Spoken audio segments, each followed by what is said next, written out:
Ever get that nagging feeling that money just ain't what it used to be? You're not alone. See, many folks picture Fort Knox overflowing with gold, backing every dollar. A safety net, right? Well, here's the kicker, that image, it's straight out of the history books. Since 1971, the US dollar hasn't been tied to gold, not one little bit. That shiny metal doesn't dictate the value of your paycheck anymore. So, what happened? How did we go from a gold-backed dollar to whatever this is? Buckle up, because to understand this financial switcheroo, we gotta rewind.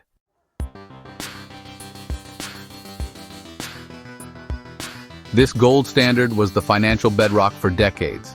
It meant your dollar had a tangible value, directly linked to something real.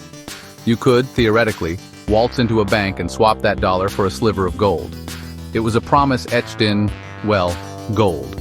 But like all good things, this system had an expiration date. The 20th century threw some curveballs. World wars, economic booms and busts. America was spending big and printing even bigger. The gold reserves? They were feeling the strain. Foreign governments started noticing. They saw the US printing more money than its gold could cover. They started cashing in their dollars for gold, draining those precious reserves. Something had to give, and in 1971, it did.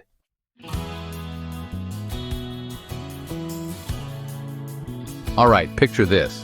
The late 1800s, early 1900s. The world was a different place. We're talking top hats, monocles, the whole shebang. And the gold standard? It was the financial kingpin. Think of it like this. Each dollar in your pocket was directly hitched to a fixed amount of gold. This wasn't some abstract idea, folks. You could actually walk into a bank, slap down a dollar, and walk out with a tiny nugget of gold. It was like a financial security blanket, ensuring your money had real, tangible value. This system wasn't just for kicks, though. It aimed to keep things stable, prevent runaway inflation, and foster trust in the financial system. It was all about maintaining a steady, predictable relationship between the money supply and the economy.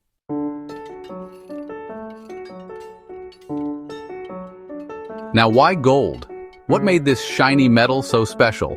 Well, for starters, it was scarce. You couldn't just whip up a batch of gold like you could print more money. It held its value over time, resisting the whims of inflation. Plus, it was universally recognized and accepted, making it a global currency superstar. This gold standard wasn't just an American thing either. It was like a global financial club with major economies around the world signing up. It fostered international trade and kept exchange rates relatively stable. It was like the glue holding the global financial system together. But like any system, the gold standard wasn't without its critics.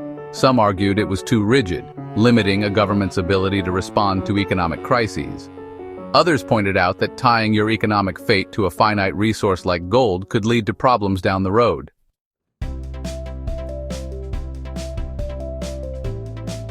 And boy, did those problems start to surface. The 20th century threw some major curveballs at the gold standard, leaving it bruised and battered. World War I, the Great Depression, World War II. These weren't exactly gold-friendly events. Governments needed to spend big to rebuild and recover, and the gold standard's restrictions were cramping their style. The US, despite holding vast gold reserves, was feeling the heat. To finance the war effort and support its growing economy, it started printing more money. But remember, every dollar was supposed to be backed by gold. And guess what? They were running out of gold to back those freshly printed bills. Foreign governments, particularly in Europe, started noticing this discrepancy. They had accumulated a hefty sum of US dollars, and they wanted their gold equivalent. The gold reserves at Fort Knox, once a symbol of American economic might, were looking increasingly vulnerable.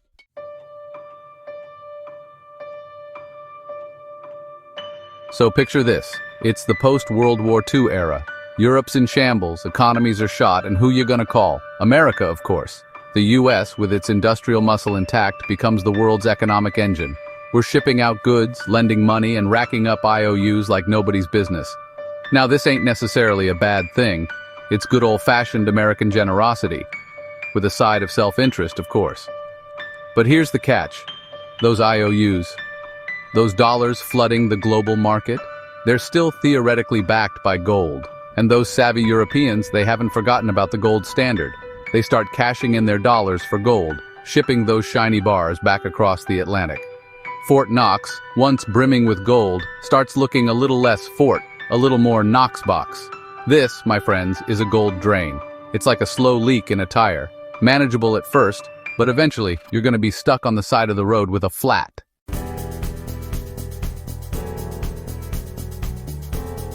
Now, the financial wizards of the world weren't just going to sit around and watch this gold drain turn into a gold gusher. So they huddled up in a little town called Bretton Woods, New Hampshire, in 1944. Their goal? To rebuild the global financial system from the wreckage of World War II. They cooked up a system where the US dollar remained the world's reserve currency, still pegged to gold, but other currencies were pegged to the dollar. It was like a giant financial daisy chain, with the dollar as the anchor. This Bretton Woods system, it was like slapping a band-aid on a bullet wound. It worked for a while, providing some much-needed stability. But the underlying problem, that pesky little gold drain, it never really went away.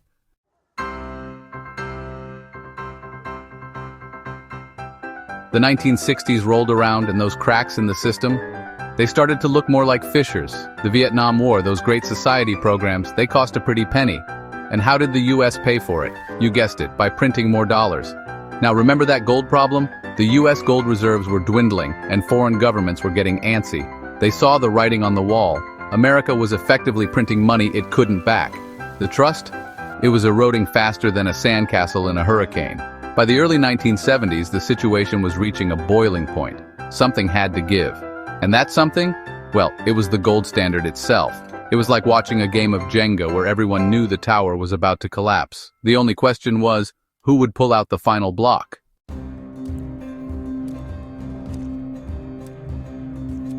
Picture this. It's 1971. The world is watching, a pot of lukewarm coffee waiting for the US to blink. Remember those foreign governments with their pockets full of US dollars? Well, they're getting impatient. They want their gold, and they want it now. The phones at the Treasury Department are ringing off the hook. Every call is another country, another demand for gold.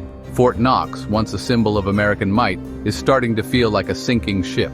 The weight of the world is bearing down on the US economy, and something's gotta give. Enter President Richard Nixon. He's got a country on the brink of a financial meltdown, a legacy to protect, and a decision to make. Does he stick with the gold standard, risking a run on Fort Knox and economic chaos? Or does he take a gamble, a leap into the unknown?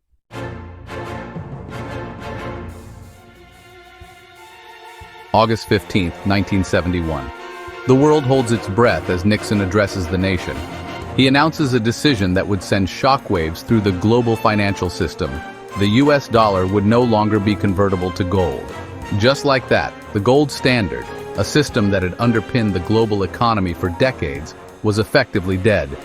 This wasn't just some policy tweak, folks. This was a seismic shift.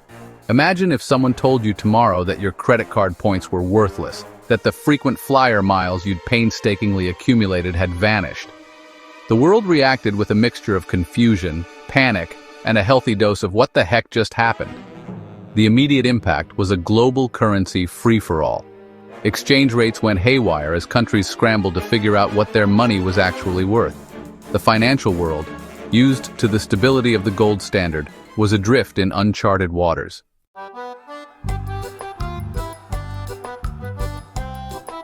Amidst the chaos, the world didn't collapse.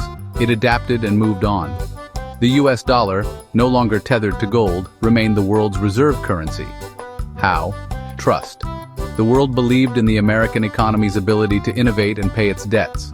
The dollar became a fiat currency, its value determined by faith. This new system had risks, like inflation. The US could print money more freely, risking instability. Nixon's gamble paid off short-term. The immediate crisis was averted, but the long-term consequences were just beginning to unfold. The world had entered the era of fiat currency, resting on the belief in government's promises.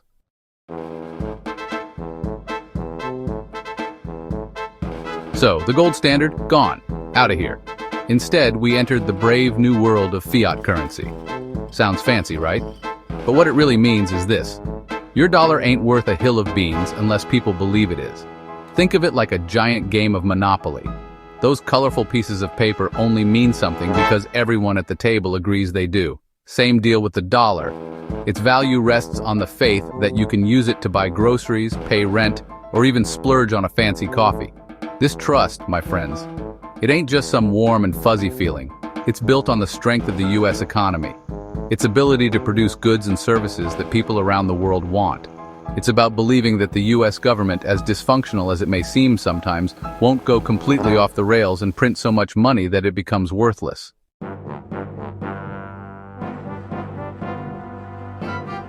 Now, this whole fiat currency thing, it's a bit of a high-wire act. On the one hand, it gives governments more flexibility. Need to stimulate the economy during a recession? Print some money. Gotta fund a massive infrastructure project? Fire up those printing presses. But with great power comes, you guessed it, the potential for great screw-ups. Print too much money, and you risk inflation. Remember that shopping cart full of groceries that keeps getting more expensive? Yeah, that's inflation rearing its ugly head. So, governments have to walk this tightrope, carefully managing the money supply to keep the economy humming along without sending prices through the roof. It's a delicate dance, my friends, and one misstep can send the whole system tumbling down.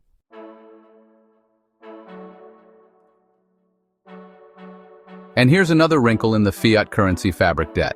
When a government spends more than it takes in, it borrows money by issuing bonds. These bonds are backed by the full faith and credit of the US government. But too much debt can spook investors. Higher debt leads to higher interest rates, making borrowing more expensive. It's a vicious cycle that can spiral out of control.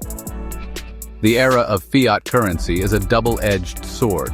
It offers flexibility but comes with risks: inflation, debt, and potential loss of trust.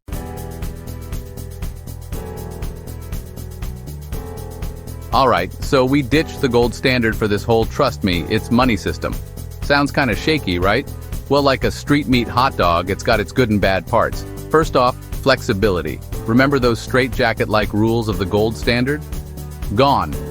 With fiat currency, the government can pump the brakes or hit the gas on the economy when needed. Recession got you down? Print more money, stimulate spending, inflation soaring like a pigeon startled by a car horn. Time to slow down that printing press, cool things off.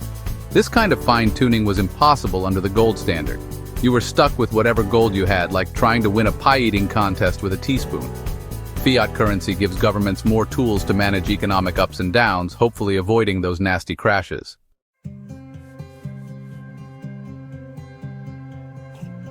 But, and this is a big but, there's a reason your grandpappy still talks about the nickel candy bar. It's called inflation, folks. And it's the dark side of fiat currency. See, when you can print money whenever you like, it's like adding water to soup. Do it right, and you get a bigger pot of deliciousness. Overdo it, and you got yourself a watery mess. Too much money chasing the same amount of goods, prices go up, your dollar buys less. Suddenly, that cup of coffee costs $10, and you're wondering if they sprinkle gold dust in it now. This is why trust is so crucial with fiat currency. If people lose faith that the government can control inflation, they lose faith in the currency itself. It's like watching a magician pull a rabbit out of a hat. You gotta believe in the illusion or the whole thing falls apart.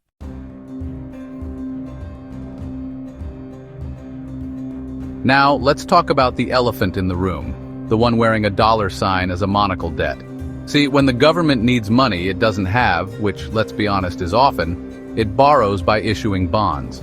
These bonds are basically IOUs, backed by the promise that the US government will pay back its debts. And what backs that promise? You guessed it, the same trust that underpins the dollar itself. It's a bit of a chicken and egg situation. As long as the debt is manageable and the economy is humming, everything's peachy.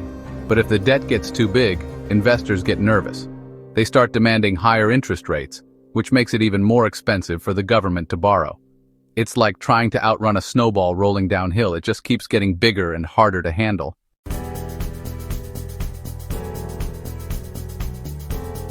So, there you have it. The dollar ain't backed by gold anymore, folks. It's backed by something far more fickle, far more human trust. Trust in the US government to manage the money supply responsibly, to keep inflation in check, to not go on a debt-fueled spending spree like a teenager with their first credit card. It's a system that demands a certain leap of faith, a belief that those little green pieces of paper in your wallet actually hold some value. And for the most part, it's worked. The dollar remains the world's reserve currency, the lifeblood of global trade.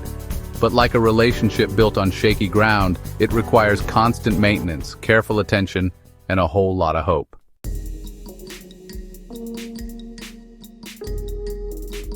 Now, where does this leave us? Is fiat currency just a temporary blip in financial history?